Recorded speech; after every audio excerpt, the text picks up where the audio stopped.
হরে কৃষ্ণ। যেহেতু সামনেই আসছে রথযাত্রা এবং অনবসরকাল চলছে জগন্নাথের, তো সেগুলো সামনে রেখে জগন্নাথের জন্য আজকে চলে এসেছে অন্যরকম একটা রেসিপি নিয়ে, জগন্নাথের প্রিয় একটা রেসিপি নিয়ে। তো এটা মনাক্কা রেসিপি। তো আজকে আমি এটা তৈরি করছি কীভাবে দেখুন। তো প্রথমে আমি এখানে 2 কাপ পরিমাণ ময়দা বা আটা যেটা নেওয়া যাবে, তারপর দিয়ে দিয়েছি 1 কাপ পরিমাণ সুজি, আর দিয়ে দিয়েছি হাফ কাপ গুঁড়ো দুধ, তার সাথে দিয়ে দিয়েছি 1 টেবিল চামচ পরিমাণ কালো জিরা আর লবণ। তো এগুলোকে আমি একটু ভালো করে মেখে নিচ্ছি, ভালো করে মিশিয়ে নিয়ে এবার এটাতে আমি দিয়ে দিব হাফ কাপ পরিমাণ সাদা তেল। তো এখানে চাইলে আপনারা ঘিটাও ব্যবহার করতে পারেন, যে যেটা থাকে হাতের কাছে সেটাই ব্যবহার করা যাবে।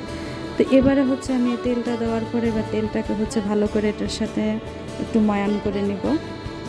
তো দেখুন তেলটাকে ভালো করে মাখানো হয়ে গেছে আমার, এই যে হাতে মুঠ করলেই মুঠিতে চলে আসছে, তার মানে হয়ে গেছে। তো এখানে আমি এবার দিয়ে দিব তালের গুড়, হাতের কাছেই ছিল, সেই জন্য আমি এভাবে আজকে তৈরি করছি এটাকে।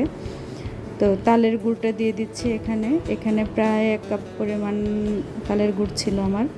তো তালের গুঁড়োটা দিয়ে এবার এটাকে একটু ভালো করে আগে একটু মাখিয়ে নিব।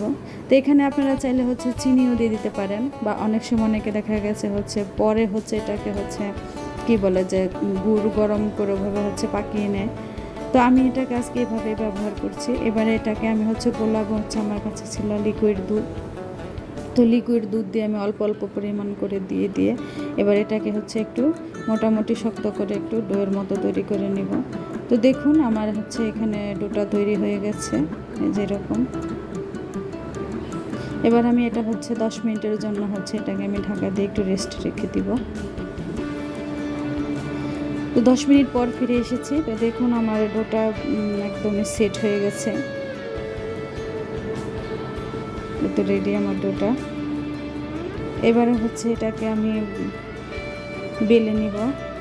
তো এটাকে আমি আগে প্রথমে লেচি কেটে নিয়েছি, লেচি করে নিয়ে এটাকে প্রথমে যে দেখুন এবারে অল্প পরিমাণ ময়দা দিয়ে এটাকে আমি বেলে নিব ভালো করে।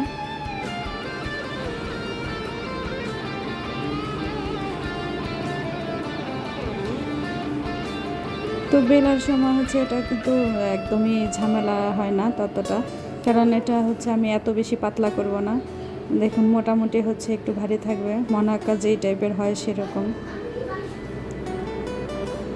দেখুন এটা আমার কীরকম পুরো হয়েছে। তো এবারে এটাকে আমি কাটার দিয়ে ভালো করে কেটে নিব। এটাকে যে যেরকম সাইজ দিতে চান দিতে পারবেন। তা আমি এটাকে প্রথমে এরকম লম্বা করে কেটে নিচ্ছি, তারপর এটাকে আবার আড়াআড়ি করে এভাবে কেটে নিচ্ছি একটু স্কোয়ার শেপের মতো করে। তো এই তো আমার এগুলো কাটা হয়ে গেছে, দেখুন খুব সুন্দর হয়ে এগুলো আলাদা হয়ে যাচ্ছে, এগুলো কাটা হয়ে গেছে।